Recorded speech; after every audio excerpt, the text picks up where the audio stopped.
একদল অজ্ঞাতনামা ব্যক্তি এবং সাদা পোশাকধারী কিছু লোক আমাকে সার্বক্ষণিক অনুসরণ করে। তারা আমার লালমাটিয়ার বাসা ও গুলশানের অফিসের সামনে অবস্থান নিয়ে আমাকে ভয়ভীতি ও প্রাণনাশের হুমকি দিতে থাকে। 2023 সালের মে মাসের প্রথম সপ্তাহে তারা আমাকে অস্ত্রের মুখে চোখ বেঁধে তুলে নিয়ে যায়। টানা 3 দিন অজ্ঞাত স্থানে আটকে রেখে আমার উপর শারীরিক ও মানসিক নির্যাতন চালানো হয়। তারা আমার রাজনৈতিক কর্মকাণ্ড এবং দলের নেতৃবৃন্দের সাথে আমার যোগাযোগ নিয়ে জিজ্ঞাসাবাদ করে। পরবর্তীতে আমাকে উত্তরা 4 নম্বর সেক্টরে রেললাইনের পাশে কবরস্থান সংলগ্ন একটি জায়গায় ফেলে রেখে যায়। এই ঘটনার পর আমার পরিবার আতঙ্কিত হয়ে আমার স্ত্রী ও সন্তান নিরাপত্তাহীনতার অভাবে 2023 সালের 23 আগস্ট আমেরিকা চলে যেতে বাধ্য হয়। জীবনের ঝুঁকি নিয়ে আমিও 2024 সালের নির্বাচনের পরে ফেব্রুয়ারি মাসের 2 তারিখে দেশ ত্যাগ করি নিরাপত্তাহীনতার কারণে। সাংবাদিক ভাই বোনেরা, বিগত সরকারের পতনের পর দেশ গড়ার প্রত্যয়ে আমি 2024 সালের 29 নভেম্বর দেশে ফিরে আসি।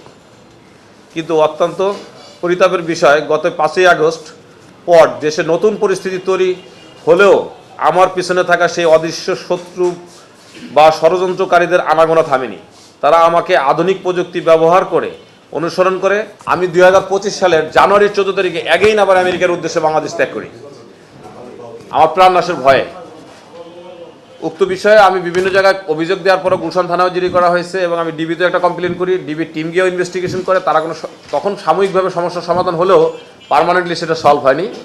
পরবর্তী দেখি আমার বিরুদ্ধে সেই একই প্রবলেম চলতেছে এবং একইভাবে আমাকে অনুসরণ করতেছে এবং আমি হত্যার চেষ্টা করতেছে এবং আমাকে কিডন্যাপের চেষ্টা করতেছে।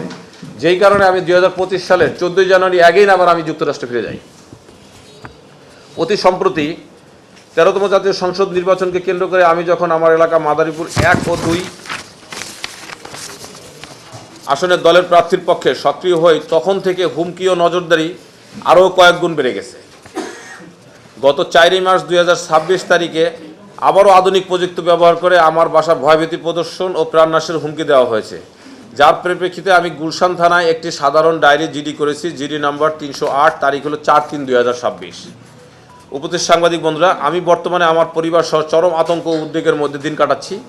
একজন মুক্তিযোদ্ধার সন্তান হিসেবে, এই দেশের নাগরিক হিসেবে আমার ও আমার পরিবারের নিরাপত্তা নিশ্চিত করা রাষ্ট্রের দায়িত্ব।